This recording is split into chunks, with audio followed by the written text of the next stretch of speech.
I am your host, Carrie Scollon, giving us different perspectives on where we are and where we want to go on our journey. Thanks for being here, and I look forward to spending some time with you. Hi, everyone. Welcome to another session of the Foundher Series. I am doing a whole series on the beautiful authors from our new book, Volume 2, Beautiful Chaos, Embracing the Unexpected. And I have Miranda Pellet here joining us today, and we are going to talk about her chapter. We're going to get a little bit more in depth and get some insights onto where you were when you wrote it. And Miranda, thank you for joining me all the way from Brockville, Ontario. I'm thrilled that you're here. Of course. The fact that you made time to come in with your busy life, I really appreciate We had to reschedule a couple times. That's okay. You're worth it. You are worth it. I would have rescheduled. Yeah, no, this is amazing. I would love for you to tell us a little bit about yourself, and the chapter of your book, your message in the book, and then I'm gonna dive in, and I've got some questions for you to I just want to get to know you a bit more and where you were at in this whole process and really highlight your work that you're doing in the awareness piece for that.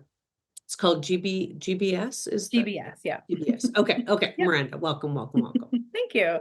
Yeah, so I'm 39 this year, which is crazy. I'm zeroing on 40. You might be able to hear my young ones singing in the background. I have 4 young kids. I love it. They're 10, 8, 5, and 3. So 4 under 10, which is busy. Like the title of my chapter, Beautiful Chaos. It's chaos, but it's my chaos. And yeah, I live in a small little town in Ontario called Brockville. And I am a solo mom. So 3 years ago, separated, which was something I never expected was going to happen. But I feel like I've been thriving since. And part of that was being able to write this chapter.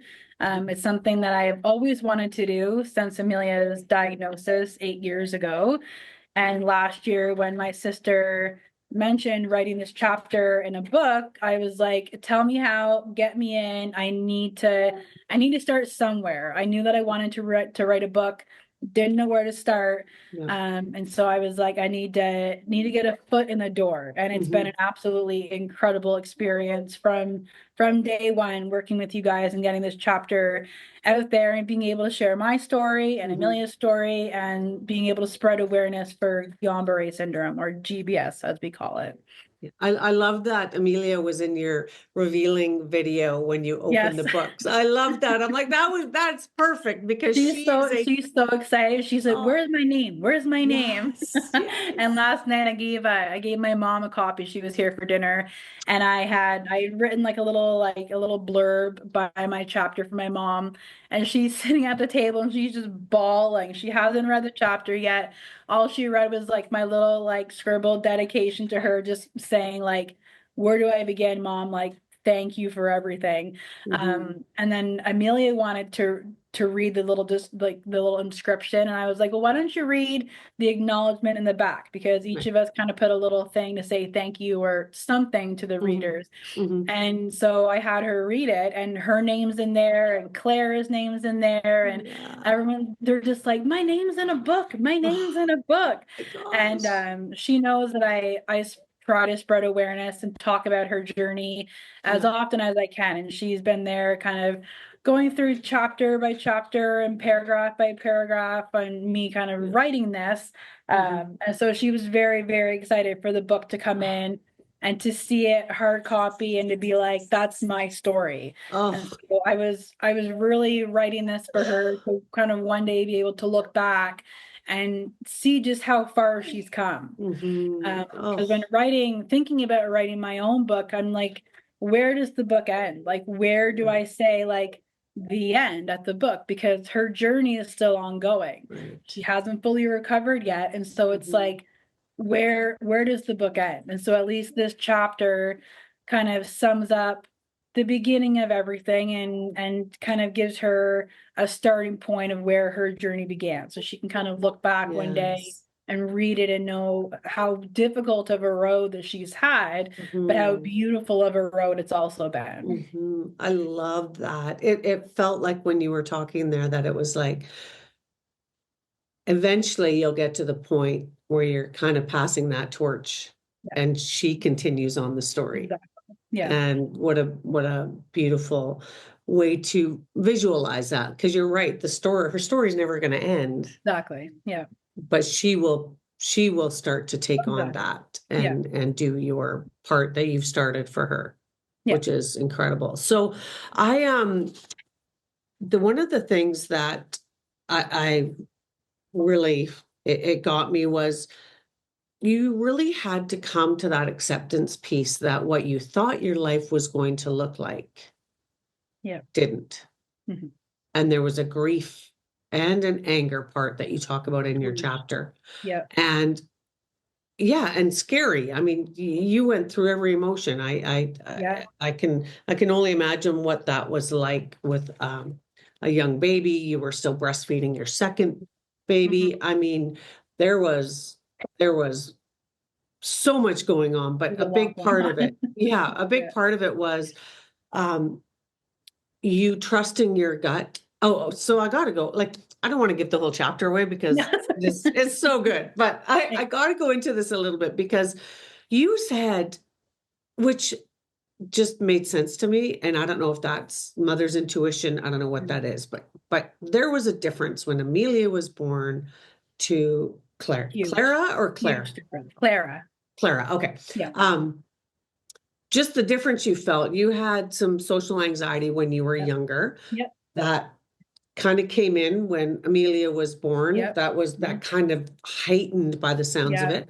Yep. But you also don't know what else was going on there. It was almost like you Exactly. had, I just always had a feeling that yeah, something bad was going to happen to Amelia. And so it yeah, was just like somebody holding her, or even I think I mentioned it wasn't even until she was, I think, 15 months old that I let my husband take her in a vehicle by himself. Because it was mhm, just once she was out of my control, something bad could happen. Whereas if she was with me, yeah, I could at least protect her as best as I could. right, And in the end, she got sick anyway. I had no control over the right, situation. It right, happened no matter how safe I tried to keep her. right. But there is a huge difference in when Amelia was born and when Clara was born. When Clara Mhm, was born, I never had a single ounce of like, is she going to be safe? Is she okay? I never had any issue leaving her with like my mhm, sister or my cousin or having her dad take her somewhere. There was never concern for her safety. Whereas Amelia, it was constant. I had to always be with Amelia because I always felt like something bad was going to happen. yeah, that's Yeah. just, I guess it makes sense to me because I think when you're trusting your Hmm. gut Yeah. feelings, right? I think Yeah. all of us have that ability to do that, but not Absolutely. a lot Yeah. of us. Um, we don't allow it in, Yeah. right? We don't, Yeah. we're not listening to those things, which is Yeah. normal. Most of Yeah, us for don't sure. listen to, we're in the, Mhm. busyness of life, but Mhm. you just always knew there was an Yeah. underlying, There's something something there. there. And Yeah. then so then the diagnosis happens and you really explain that well in the book of just the things that you started to notice, like it was just a cold. It started off Yep. as a cold, like how Yep. many, and then Yep. but you were very aware of you watched her very Yeah. closely with Yeah. that. Hmm. And the little limp and then the crawling, like she was so Growing up. little, so little. Yeah. But you, from the sounds of it, I don't want to put words in your mouth so you can explain this, but Mhm. you really had to fight. I did. I Like had to you fight quite a really, bit. yeah, just to be heard. Like you felt like Hmm. you just were not being Yeah. heard. Well, I think too, because Amelia was so young, she was 2.5, she couldn't communicate what it was that she was feeling. And Yeah. so, like, one of the things that one of the doctors had said was, like, she's just trying to get attention. She has a little baby sister. She's just trying to get the attention of her parents. And I think also because she had gone to gymnastics class that day, they had assumed something happened in gymnastics. Right. That like that had to be the answer. There was Right. never any thought that like there could be something deep underlying, something neurological going on. Yeah. That was never on anyone's mind. Right. Because she was so young, it was just it's a toddler fracture, it's a sprain, it's this. Nobody was taking me seriously until it got to a point where I was like, this has now gone above a certain point on her body. This is no longer connecting to the diagnosis that even the children's hospital had made. Right. I'm not leaving the hospital until I get an actual diagnosis. Like, this is wrong. They've misdiagnosed her multiple times. She's getting worse to the point where her head is now lying on her shoulder because she has no, and it's hard looking back because I remember the very first day that she went to get out of her bed and just dropped to the floor. And going back now, it's like she dropped to the floor because paralysis had already been starting in her feet, but she can't tell you that.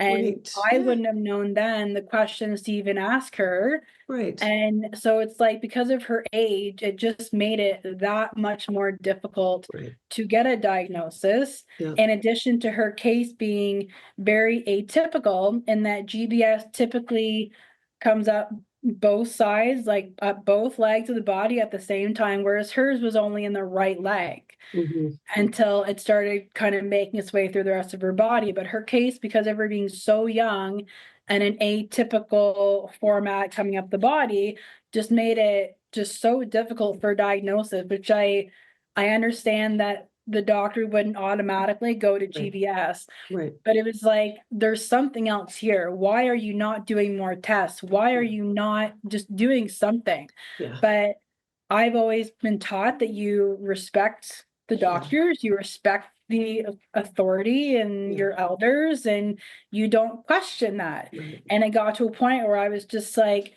no one's listening. Everything's being swept under the rug. Like, someone needs to listen to me. And because of my social anxiety, it's really hard for me to like come out of my comfort zone and like and question somebody. Be like, are you sure? Like, can we look again? Like, that's really, I think I even mentioned in the book, like, it wasn't even until maybe 10 years ago that I could call and order pizza because I just could not talk to people. Like, I just couldn't do it. And so trying to talk to these doctors and be like, I think you're wrong. Like, that was very, very hard for me. But it got to a point where I'm just like, my daughter is severely ill and I'm not being listened to, and I seriously have to step up and advocate for her and figure out what's wrong. I don't care if these doctors are mad at me for questioning them. My daughter's life is on the line, and that's number one. Yeah. And that, I mean, the strength we get from our children is, I mean, we're protectors. We want to make Mama sure bears. that, exactly. And you know, that came out for you. 100%. Yeah. And we don't ever want that to have to come out, but it's there when it needs we to need be. it. Yes, absolutely. So that's such a big important piece of your chapter is that having a voice, trusting your gut, knowing there's more, and really demanding it is what sadly is what you actually had to end up doing. Like you were not leaving that hospital until you got some answers. So now you so give us an update on Amelia now, because I don't know a lot about the what do you call it? It's not a disease. It's an autoimmune disease disorder. And so, but the GBS has, I guess, like an acute phase. And so that's where the paralysis is starting, and everything, basically what it is an autoimmune disease that attacks the peripheral nervous system. So everything outside of the brain and the spinal cord. So everything that it affects your limbs. And it can get to a certain point where it starts to paralyze the diaphragm, the heart muscles, the lung, like if it goes that far. And I wasn't aware of that. And I still remember they put us outside of the nurse's station to just keep an eye on her. And I wasn't aware that it was because they were waiting for it to hit her lungs, because most patients end up on a ventilator because they can no longer breathe. Oh And my I gosh. didn't know that. They were keeping that kind of from me to try not to scare me. Right. They knew that I was scared. They Yeah. knew that it wasn't something that is very common, but they were kind of ready and waiting for that to happen. Yeah. And so she's doing much, much better now, but so there is an acute phase to it. And eventually the GBS will reach what they call like a plateau. And Okay. and some it can be 2 weeks later, some it's 6 months later, but there's no cure for it. So they Okay. give either an IVIG, which is like a blood kind of it's a blood, how do I even say this? It's just healthy blood. Like it's blood, Like a transfusion or yeah, so it's like a okay. blood infusion. So it's not a full blood transfusion. Okay. The blood infusion of healthy plasma, Yeah. basically, that tries to battle all the bad blood that's in there currently attacking the peripheral nervous system. Right. So they give you that, and that tries to slow down the process. And so there's no cure for it. You have to basically just sit and wait for that plateau. And so once they reach the plateau, that's whenever things start to come back. And so we were in the hospital for 21 days. We were in the hospital for, and so she reached her plateau after about 14 days. And then Okay. we started to see kind of wiggles of a toe. She Okay. started sitting up again. We were able to kind of hold her in our arms and she wasn't flopping over. We Okay. started seeing some strength coming back. And we have been told by one of the pediatricians there that she's going to be fine. She's a kid. She has age on her side. She'll be in school in a couple years and no one will even ever know she was sick. And so that gave me this immense amount of hope that like she's going to walk again, run Yeah. again, like this Yeah. thought, these dreams that I had for Amelia, they're still going to come true. Yeah. We didn't know at that time that she actually had a severe form of it where it not only damaged the myelin sheath around the nerves, but it actually sever the axons themselves, the nerves themselves. Okay. Okay. And so she had a different type of GBS called AMN, or acute motor axonal neuropathy. So it actually severs the axons themselves, and which makes a very, very difficult recovery. And Right. typically those cases don't ever fully recover. Okay. There's always going to be some type of damage. Okay. And so Amelia's damage has always been primarily in her right leg. And so she still Okay. has nothing from her hip to her toes, basically, On the right side. on On the her right right leg. side. Okay. On the left side, because it was weird how hers kind of transcended, it came up the right leg, and then the left leg, and then the torso, and then her right leg or her right arm, and then never touched her left arm. And so hers was very atypical in that case, but because the right leg was longer with that paralysis, there was more damage done. Okay. And her left leg, she has hamstring function, but no quad. And in Okay. the right leg, she can wiggle some toes. And now after 8 years, she can actually move her ankle, which has just started in the last 2 months, which Oh, is really? amazing because Yeah. they've said like after 2 to 3 years, there's nothing coming back. Okay. But she's still, they don't know how, but she's still Still getting progressing. stronger. She's still Wow. getting, there's still some recovery there. Yeah. But so she still wears leg braces, hip, Mhm. ankle, leg braces, to ensure stability and to keep her knees and her ankles safe to Yeah. stop the hyperflexion of the legs. She uses her mobility walker to get around the school, but she dances, she swims, she plays Yeah. soccer, she was on the Amazing. volleyball team. Like Oh, she figures it out. yeah. Like I don't know how she does it, but she figures it out. And for the most part, with a smile on her face. Yeah. Some days she Wow. comes home crying. Mhm. Like last week was a tough week trying to figure out how she can be playing in the snow and sledding with her friends Right. because her snow pants don't fit over her braces. But if she takes her braces off, then she's crawling around in the schoolyard. Right. And the time it takes to put the braces on and off, so she's missing class. Like it's one of those things that you don't think about if you Right. don't ever have to go through it. Right. So I was talking with, the principal and the teacher last week, like, we want her to have fun with her friends outside, but I also need her to be safe. Yeah. So we need to figure out like a common ground for her to Right. still be a 10-year-old, but for her to still be doing it safely. Yeah. So that's kind of Absolutely. where we're at now, is trying to figure out all of these things that she wants to do and the accessibility around it, Right. which is a whole other Well, ball game when it comes to accessibility. It's right. again, one of those things that you don't think about unless it's something that you need to be concerned with. It's so true. Like we are so unaware Mhm. of the accessibility part Yeah, unless you're yeah, affected by it. We yeah, were affected in our family as well. yeah, And all of a sudden you notice everything. You're like, this is everything. wrong. Yeah. But did I notice it before? No. Like No, just you even wouldn't. steps You going wouldn't. into a building and not have Yeah, like there's yeah, and that's just a minor.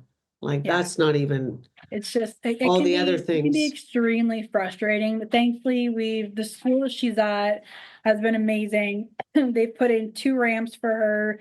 They put in like the accessible button for the bathroom. Yeah, They've just gone above and beyond what they needed to do to ensure accessibility for Amelia at the school. amazing. So we haven't run into a lot of issues of people denying kind of figuring out the accessibility for Amelia. People are typically, we will figure this out and we will make this work for her. Yeah, But it definitely is one of those questions when, even when she wants to go to a birthday party, I have to ask the parents, like, how accessible is your home? right, Or where you're going, is it like an accessible place? right. So it is always one of the questions in the back of my head. And very often I'll get from the parent, I didn't even think about that. Like, let me check into that for you. We want Amelia Right. here, so we will make it work for her. Right. So Wow. And where because Amelia's 10, yeah. so So the is 11th of she April.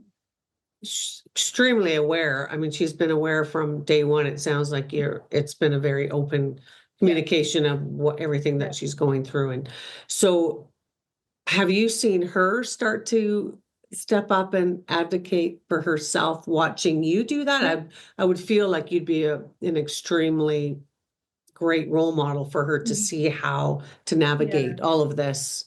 So eventually that she will be doing that for Yeah, herself. she Yeah. definitely tries. Unfortunately, she also has severe social anxiety.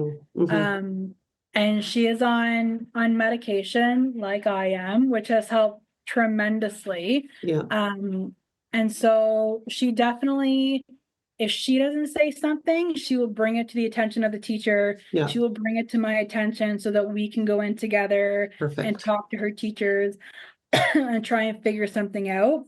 But she's definitely getting better whenever somebody, like if we go somewhere to a new place and there's kids, they will come over to her and they will say, why do you have that on your legs? Or why do you use that? And before, she would just kind of like turtle in on herself Right. and she wouldn't say anything. She'd come Yeah. running over to me. But now she'll say, well, when I was young, I got really sick. And so these just help my legs. Yeah. And so she's So getting a lot better at not being afraid to tell people what's yeah. wrong. Great. Great. And if she does need help, she's not afraid to ask for help. Yeah. If she needs help from a teacher or one of her friends' parents, they've all been with her since kindergarten for the Right. most part. Yeah. And so they know Amelia, Yeah. but it's when we go somewhere new that we kind of have to explain everything again. Yeah. But she's definitely getting better as far as knowing what she needs and where her kind of limits are. Yeah. Yeah. Yeah, that's Mhm. incredible. Yeah, I loved yeah, I just loved seeing her on that video. It's She just it's definitely we're coming into, I think, her age. She's becoming more mentally aware of her situation and that she is different. Right. And so I've been concerned about her mental health a little bit more lately, especially she's talking about going into high school in a couple of years because her school ends at grade 6 and then she goes to the local high school. Yeah. And it's going to be just a whole other group of kids Yeah. that don't know her situation. So she's already becoming very concerned about that. There's bullying that takes place that really affects her mental health. And she's wanting to do all these things with her friends and that her friends do that she can't. Some things we can be very accommodating for and she Right. can kind of figure it out, but some things she just can't do.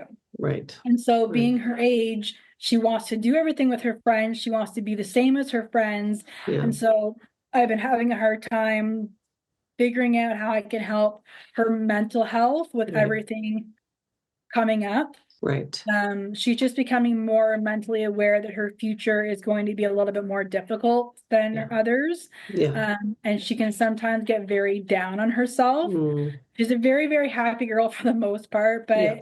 understandably It's so, hard. Yeah. situation being this young. Yeah. It was one thing when she was, 2, 3, 4 years old and she was just crawling around everywhere Yeah. and that wasn't an issue. Yeah. She was young, but almost 11, she doesn't want to be at a friend's house having to crawl around on floors. Right. And so Right. she's just trying to figure out how she can just be a teenager like her friends and not have to worry. Like she'll very often say, I just want to walk like my friends. I just want to be able to run like Clara. And it's like, I want that for you too. Yeah. That's the Yes, heartstrings are sucks. just I get that it sucks. I never would have wished this on you, but this is your situation. yeah. We are making the best of it, and you were inspiring thousands of people. Yes. And I always say to her, like, God wouldn't give you more than what you can handle. Right. And it was really hard for me in the beginning. It really tested my faith as far as why Amelia? Like, why her? She's so young. Why her? I always used to say that things happen for a reason, but that really tested me because I'm like, what reason? What reason could there have possibly been for this 2-year-old to have her physical, her legs taken away from her? Yeah. So I was really tested for a number of years, but now I'm having to kind of bring that back to Amelia because she's starting to ask the questions that I was asking 8 years ago. Like, why her? Yeah. Like, why me, Mom? Well, And you're so seeing really, that. exactly. Her age right now, she's starting to ask the hard questions that I don't have answers to a lot of them. Right. So that's our challenge right now. Right. And you're going to see that. I mean, you talked about going through that anger, going through that grief, and she's probably going to get there at some point We're as well. starting to see it. Yeah. And then you talked about that, the anger and the grief piece that you had to navigate, and then getting to that place of acceptance and peace, because that must have just affected your entire nervous It was system. affecting everything. Yeah. But yeah, and I wanted to touch on that a little bit, because this is Amelia's story, but you've got 3 other children. So this is a family, support. This is, you guys are all in this together. Yes. And your other ones are a lot smaller.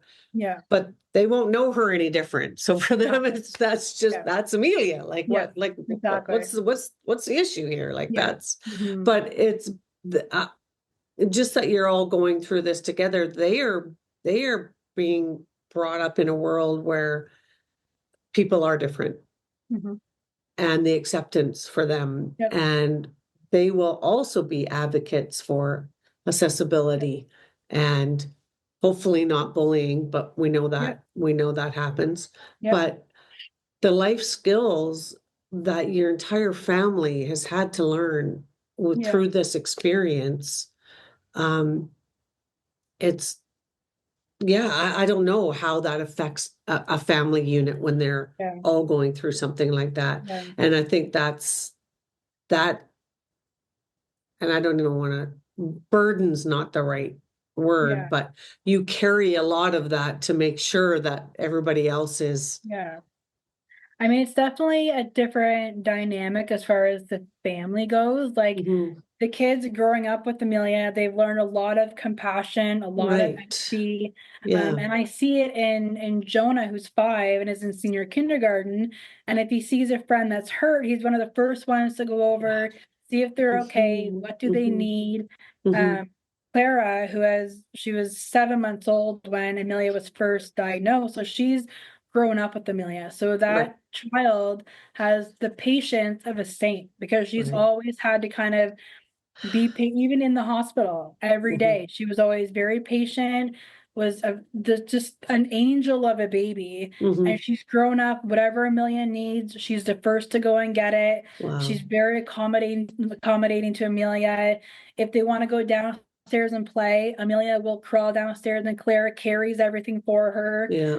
Wow. But on the other hand, Clara has also lost out on a lot of things that other kids her age would be able to do. For example, she wants to go to the trampoline park, and it's like, well, we can't do that. It's not accessible for Amelia.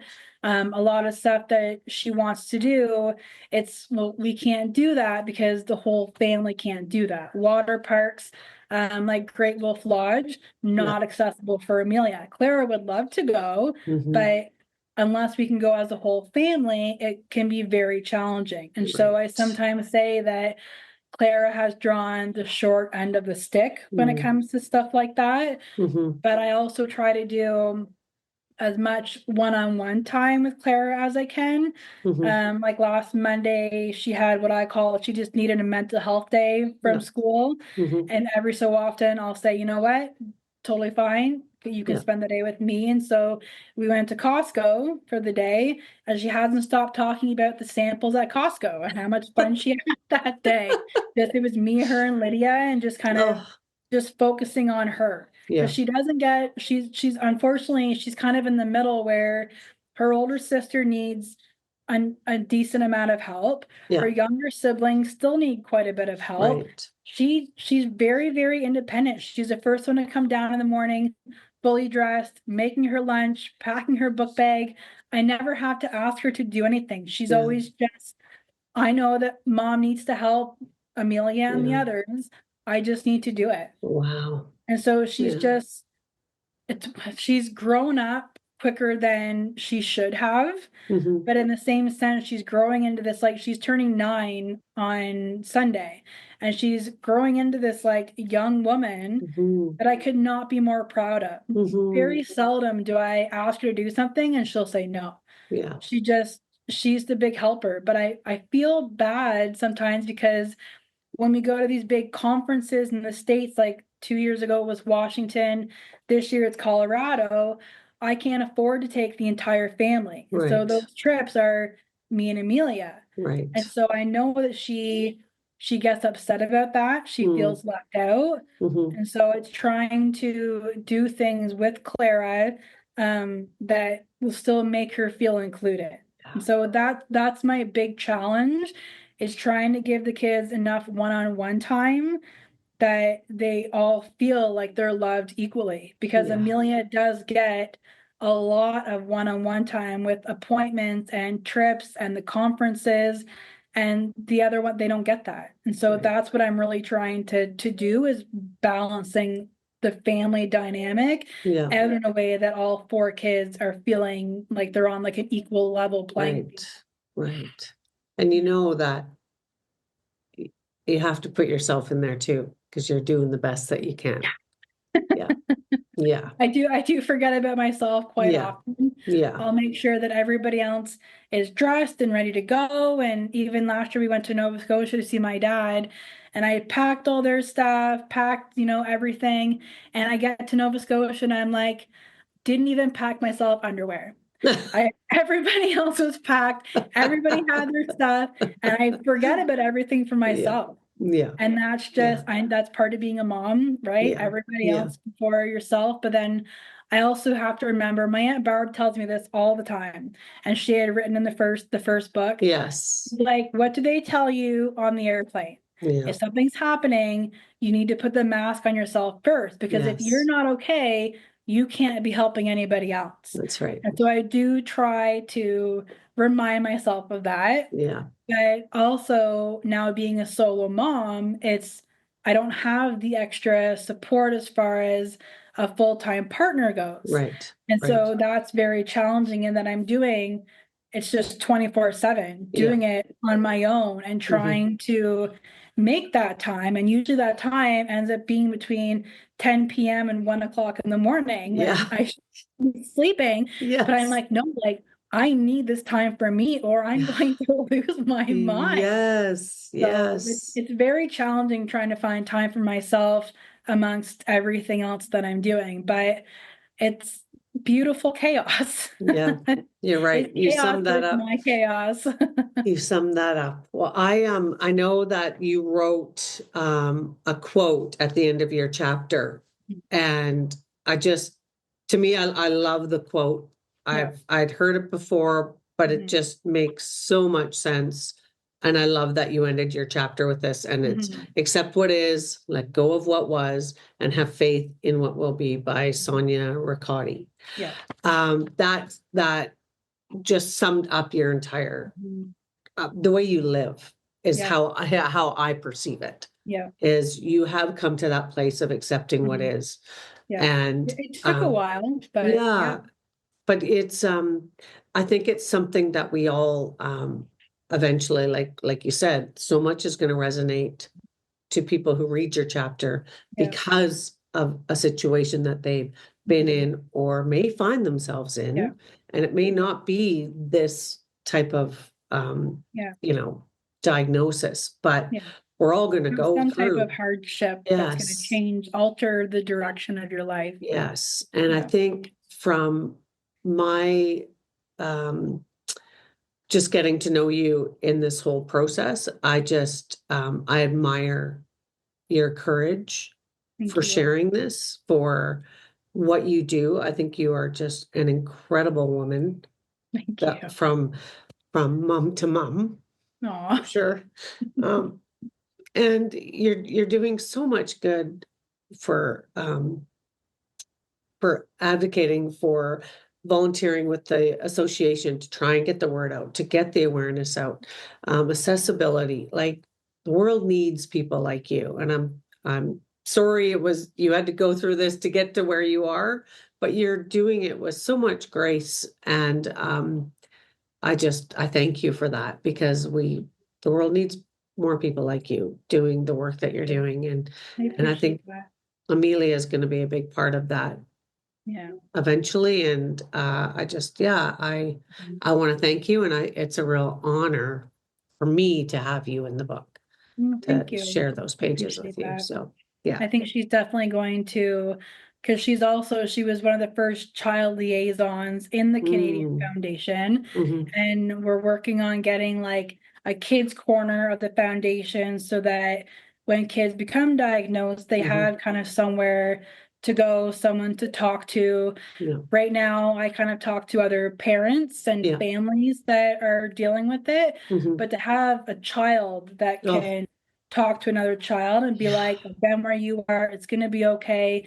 It's yeah, just a different level. And so to have her as part of the foundation, and it's why I try to go to as many of the conferences as we can. mhm, Financially, it's very difficult, but it's one of the places that Amelia just feels at home. yeah. Like she said at the conference in Washington, Mom, I feel like I'm back with my family, Oh, because just everybody around her yeah, knows exactly what she's going through. And she yeah, sees other people with braces, and she sees people with the walkers. And we've been to the conferences for since she was 6, I think we started going. The first one was in San Diego, and it just changed our life forever. This community and this family that she loves, and they're always checking in on her through my social media.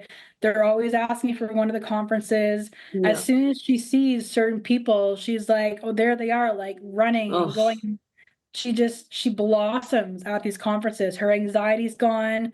She's just a Wow. completely different kid She can when just she's be at her. She this. can She's just just be her. her, Yeah. unapologetically Yeah. herself, doesn't have to worry about being bullied or feeling different. Yeah. She's on just an equal level with everybody Yeah. else that's there. She doesn't Yeah. have to, there's no question as to why do you have these braces, Mm-hmm. or everything is accessible at these conferences. There's no Mm-hmm. question about that. Mm-hmm. So I always try to do what I can to get her to these conferences because they just mean the world to her. Yeah. And so I'm really hoping that that'll be something that she wants to continue even Mm-hmm. after she's a teenager. Mm-hmm. She wants to continue with the foundation and being a part of this community and advocating and spreading awareness Yeah. to newly diagnosed and especially the young kids. Yeah. Because it's challenging. Well, and I love that what you said there about as long as she wants to, because she may have a period of time where she's like, Exactly. I don't want to think about this anymore. Exactly. Yeah. And Yep. then you've seen it, right? Yeah. Especially in those teenage years, it's just like, Yep. I need a break from it almost. Yep. And she might not, who knows? She may be Yep. continuing this road Yep. forever Yep. of giving back and trying to help those who are just coming up. Or just, Exactly. that's what an amazing gift to be able to Mhm. offer other people Yep. like you said, you're just so like overwhelmed with information. I'm Mhm. assuming when you're diagnosed with something that's Yeah. really seems so rare. Mhm. And to just for her to have other kids that can look at her Mhm. as she knows what I'm going Yeah. through. Well, it's funny. One of the other quotes that I kind of love mentioning is like it is rare. GBS, it's rare. It's now whenever Amelia was first diagnosed, it was 1 in every 100,000. And in those one, it would be 1 in 10 of those is a child. But now Okay. it's 2 in 100,000. But I always say it's rare until it happens to you. And then all of Right. a sudden you start hearing about it in the news more often. You start seeing more articles about it. And so it doesn't seem as rare to us anymore because we're just surrounded by it as far as Right. the foundation and the community and the spreading of awareness. And so we want to make sure that if somebody else is coming up with these symptoms, that one of the first things they say to their doctor is, what about this? Yeah. Because it was never, I didn't even know how to pronounce it, let Yeah. alone know what it was in the beginning. Yeah. So it was never something that I could go to the doctors and be like, well, could you maybe check in about this? And I've had a Yeah. number of times where friends have messaged me or someone has messaged me because they've seen me talk about Amelia, and they'll be like, my son just had the flu last week and now like he's having trouble walking. Like, what were some of the signs that you saw in Amelia? What did you talk to your doctor about? And so Yeah. people are remembering me talking about Amelia, Yeah. seeing her videos, and it's popping up in their head when they Yeah. see symptoms like that. And Yeah. that's what I want. I want people to be able to recognize the symptoms and to be able to ask their doctors about it, have that education Yes. that Yeah. we unfortunately didn't have at the Yeah. time. Exactly. And that's what it sounds like you're doing by bringing awareness to it and Mhm. keeping it in the forefront and having Exactly. conversations. And Yep. these are tough topics. Yeah. And when somebody's willing to step up and talk about their Mhm. experience, Yep. it benefits so Yeah. many of us, like you Yeah. said, in so many different areas. So Yeah. well, I have loved chatting with you. I Okay. appreciate you so much coming on and sharing, Of and course. I will be following your journey and Perfect. Amelia's from here on in, and Perfect. hoping that there may be a summit out in Ontario somewhere. So I'm Fingers still working crossed. on that. Fingers crossed. I'm still working on that. That Perfect. I want that to happen so bad. There's so Mhm. many of you out there Yeah. that are contributing now, and you have Mhm. stories to share. And Yeah. if we can find a platform to bring us all together in person, which is my Absolutely. favorite thing ever, Yes. then I definitely am gonna do my best to make that happen. Mhm. So, Yeah. Of Miranda, I want to thank you so much for being here, course. Thank you and for having me. you are so welcome. And we will be in touch. There may be another update Absolutely.